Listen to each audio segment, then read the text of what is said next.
Welcome to Partners in Ministry. I'm your host, Dan Smith, and today I'll be talking with Carla Tripp and Perez from the Iowa chapter of Safe Families for Children. This is part 2 of a 3-part series we titled Safe Families Responding to Crisis.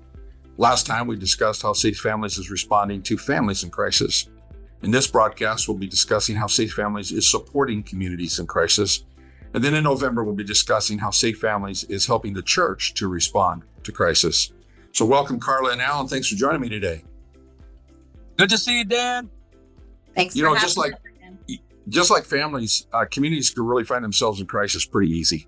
What are some of the crises you're seeing communities having to work with today? Yeah, they're definitely a variety pack of different crises that surface, that come our way. We see anything from substance abuse, more recently, a lot more human trafficking, sex trafficking survivors that need support. Homelessness is still rampant. We're seeing that even grow. And a lot of time that's going to be the result of, domestic violence, poverty, which is generational poverty we're seeing. Incarceration. So really there's an unlimited number of crises that are surfacing on any given day. So we're really just, we're there to step in and help any family with crisis. And we don't define what the crisis is, but those are probably our top contributors. Sure. Mm-hmm. What challenges then, as you work within these communities, do you find that they have to face in addressing these issues? What are some of their biggest challenges in meeting these crises? Some of the biggest challenges is the lack of support. We know that there are a lot of resources available in any given community. There are some smaller communities that are a little outside of reach. So we know that those are challenges in getting what they need.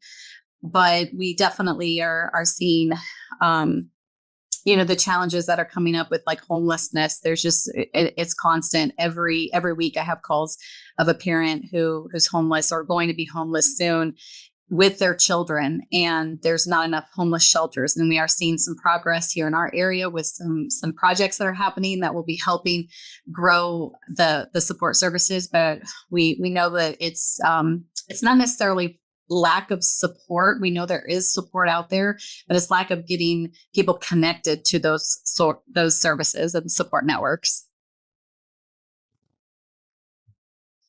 As you look at the need for resources, Safe Families for Children can fill a specific spot in all of this. What resources do Safe Families bring to communities to help them in time of crisis? Well, our biggest resource is being available and building relationship with these families and helping take the load off. So what we're doing is we can take children into our host homes, which allows for, say, a homeless parent to go to a shelter or perhaps couch surf temporarily, but the children can remain safe in a home with stability during that time. That's just one example, but the goal is to surround the family, the parent, with support and get them connected to other resources that they maybe aren't already aware of that might be beneficial to help them in their situation. Sure. Al, as you work with other organizations throughout the greater Des Moines area, you know that when you're down in the trenches, it is really, really easy to fall into the trap of trying to be all to all people. What is the danger that an organization can face when they try to do too much? Well, part of that is understanding what our mission is. Anytime an organization bears from that, and we can't be all things. That's why we have these partnerships. We realize we're good at what we do, but we also recognize there are partnerships that we work with periodically that are good at what they do. But moreover than anything else is making sure that we both have mutual goals and that we're both being able to fill a need or satisfy a need with a family that one can't do without the other. And that's always the trick always the navigating with nonprofits, whether they be faith-based or other nonprofits in community. There tends to be territorialism. There tends to be, everyone's going for the nonprofit dollars. So having those relationships that we know do what they do best. When Carla talks about for instance, human trafficking. When we're dealing with human trafficking, we have those go-to organizations that know how to do rescue, restoration. They understand that underworld, that evil very well. They train in it. They work with law enforcement. We're not going to attempt to step into those places. But what Safe Families can do is be a conduit and do what we do very well, bring together some of those partnerships that otherwise they would not have access to, but we do as an organization. When Carla gets the intake calls, when Carla gets those urgent phone calls, sometimes those other agencies aren't getting them. So we're a good entryway into, starting out that process, but then navigating them to where they need to go. And as long as we stay on track with that, and not try to be all things to everyone, we can't do that well. We're not designed to do that. So, yeah. Several conversations Al, you and I have had that there really are basically three major breakdowns in terms or categories for helping. One is crisis, the other one is restoration, and then the third one is growth. How important is it for an organization to understand which place they fit, and how does that help with the collaborative effort of working together? Well, here's what we have to understand, and I just had this conversation with the head of the Black Ministers Alliance here just about an hour ago, when we were discussing how important it is for us in the local church to address crises, then work with the organizations and give room to those nonprofits or other parachurch ministries, however you would coin it, to do what they do, but then getting them back into the local church. And that's what I love about Safe Families, is that in order to break a cycle, because what's happening is that many organizations in our community, this, Dan, are putting Band-Aids, and they feel good about putting Band-Aids on as though that's the long-term solution of breaking cyclical poverty, as Carla addressed. Some of these generational patterns. Well, when do we break generational patterns? We understand that the gospel, and we understand that the local church is key and instrumental in stepping in and helping to break those patterns. One of the things that Carla oftentimes highlights is those relationships, those healthy relationships, those relationships that will be with them long-term, because they live very transient. She mentioned it, couch surfing, shelter to shelter, going here, going there. They very nomadic. There's never a place where they feel like they can land and say, oh, this feels like home. And so when they begin to start having trusted relationships, and that is the local church, that's why they're so engaged with this process, that becomes the landing part. And many are added to the church daily. So when we're helping them from start, getting them the help they need in the middle with whatever it may be, whether it's food insecurity, whether it's clothing, shelter, restoration ministries, but then we want to get them into the local church. And this is why we put such an emphasis on the partnership of churches, because then they're able to see places where their families can connect with other healthy families. There are ministries and supports long term. And so therefore, we know we've not left them at a shelter to figure it out. We've not left them in a governmental agency to figure it out, but we've left them in with the body of Christ. That's the key. How do we bring them back full circle into that space? Sure. So it sounds like what you're doing is that the partnerships that you have with churches allows you to kind of work in the crisis / beginning of restoration, whereas the church then takes over with people who are starting the restoration and into the long-term support and growth. That way you can just focus on what you do well, and the church can focus on what it does well. Is that kind of the way of saying it? Yeah, absolutely. And all of us know all the very things that we're pointing into. Churches have food pantries. Churches have support groups. Churches have what we call freedom ministries. When people are walking through layers and layers of heavy issues, there are those supports, on and on. So that's where we feel like the local church becomes that landing space ultimately. And that's the beauty of the template of Safe Families, because it cooperates with that.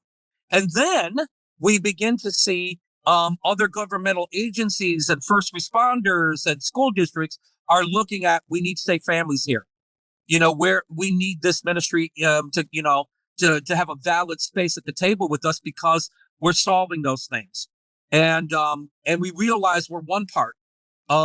We could be the tip of the spear of this, but we're one part that's helping to bring a holistic, all around approach to healing, wholeness, and, as Carla mentioned, breaking generational patterns and cycles. Sure. Yeah.